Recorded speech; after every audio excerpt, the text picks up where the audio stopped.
Hey there, Horne-Ellstrom here. Welcome to What's She Up To Now, day 1460, documenting the journey as I originally transitioned from the brick and mortar corporate world of business to the online world of business.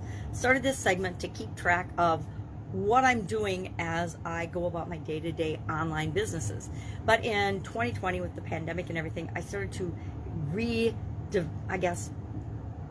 be more diverse in my investing in my business holdings and went back into the real world of business, the physical world of business. So sometimes I share physical business concepts as well as online concepts. There are differences, but there's an awful lot of similarities as well. Good business is good business, whether it's offline or online.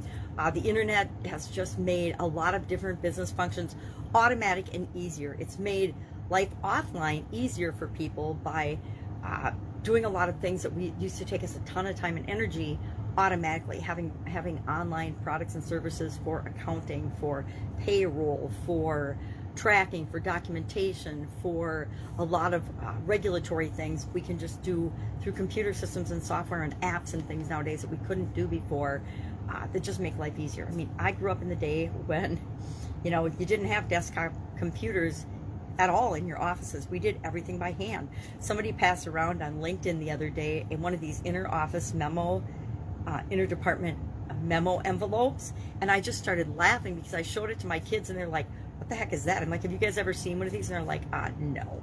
Well, that's what we used to have. We didn't used to have email, right?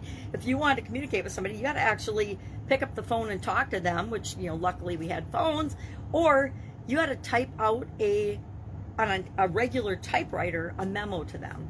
And then, later on in my career, of course, we got computers and things, but I remember using and being one of the first adopters of Lotus 123 and what was it, WordPerfect. I mean, we were so excited when those things became available to us because it made our lives so much easier. And then, since then, email marketing and all these things. And I got out of corporate America and was doing my own businesses and did not, I'm kind of embarrassed to say, I did not embrace the technology that was available at the time, and I wish I had with respect to the internet. I think there's a lot of wait and see, just like whenever there's a new technology. We'll wait and see if this is going to stick, if it's going to pan out. We'll wait and see if Zoom is going to pan out. Well, the pandemic did incredible things for remote work and for allowing people to work from home and things like that. So as bad as there's been things related to the pandemic, there's also been a lot of good things that came out for a lot of people because of the pandemic, things that they never would have done. It's sad, but we don't make any changes or do anything different unless there's a reason to. We get really comfortable. As humans, we like to be comfortable. I am totally on that boat. I realize that comfort is one of those things that actually holds me back from doing the things that I want to do because I want to be comfortable all the time. It's like staying in our comfort zone. We do things all the time, routinely, every day, over and over again, that keep us comfortable. But it isn't until we push the edges of that comfort zone that anything changes. And usually there has to be an outside force that impacts us, that causes us to change. And I used to think I'm just this huge change person, but not really. If I look at it, most of my big changes have been because something outside of me has had an impact on me that's caused me to change and do something differently. So I am now looking for ways to change it and grow on a continuous basis. One of those is the annual challenge. Every year, this is my 5th year now, doing an annual challenge. Some people pick a word of the year. I do a challenge for the year. I pick something and we do something every day to move toward and achieve that thing. Now, it doesn't mean we're going to be done at the end of the year because we're continually improving, evolving beings, right? We want to always be getting better. But this year's is to be yourself and do one thing every day that improves you. And it can be improve you in any way that you choose, but we're also doing a guided thing. So every day I give you something, so you don't have to necessarily think of it yourself. You don't have to do the thing I suggest, but we want to do something every day that helps us to become the version of ourselves, the better, continually improving person that we're here on the planet and that we want to be. So that was today's challenge, was about movement and exercise. And I just shared some ways to find the right exercise for you. Again, we're using ourselves as our own greatest science experiment, testing and choosing and experimenting to find out what feels best for us and what is best for us. Our idiom for Supersize Your Business today was alive and kicking. And I just shared 3 different ways and different things that I like to look at in my businesses that might be different than other people look at. One was employee engagement. The other one was lifetime value of a customer. And then third was reviewing, reaffirming, and rethinking our strategic plan on a regular planned basis, not just creating it once and then going with it for 20 years and not paying attention to what's going on around us. So those were just 3 things I shared. Another day of training today, learned a lot. And actually, I didn't learn anything new. Sometimes we look for, oh, I have to learn something new if I'm going to do a training or participate in something. And other times, I think that's the wrong approach. I think it's why I don't like to read a book over and over again, why I don't like to watch the same movies over and over again. I have this, I want to learn something new.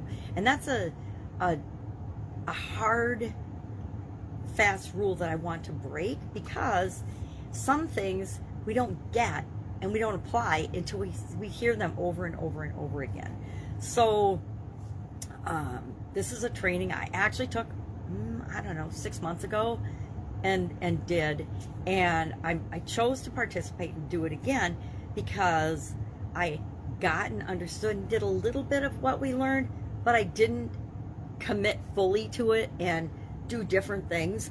And so this time I'm doing a little bit more and a little bit more. And I'll probably listen to it again in 6 months or a year, or redo the training in a few months or a year, because every time you go through it, you pick more up. Now, the person that I'm in the training with, their style of communication, it drives me crazy, right? It's a lot of marketing and repetitive, and it's the structure you want to use to be a good marketer and communicator, but it's also, to me and my personal communication style, super annoying because it's so repetitive. I mean, they say the same, he says this, it's a he says the same thing over and over again and in different ways, and he uses the rule of, you know, if you say 3 things, then people that are true, the people assume are true, then the 4th thing is true. And he does that over and over and over again.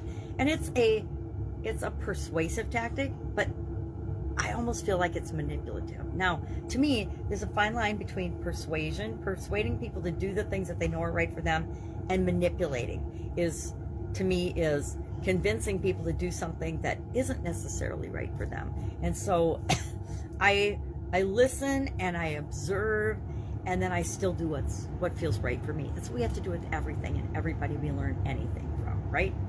What we're learning is just their version of events and their version of the world and their experience with the world and what works for them. It doesn't mean everything they say or do is gospel and that it works for us, right?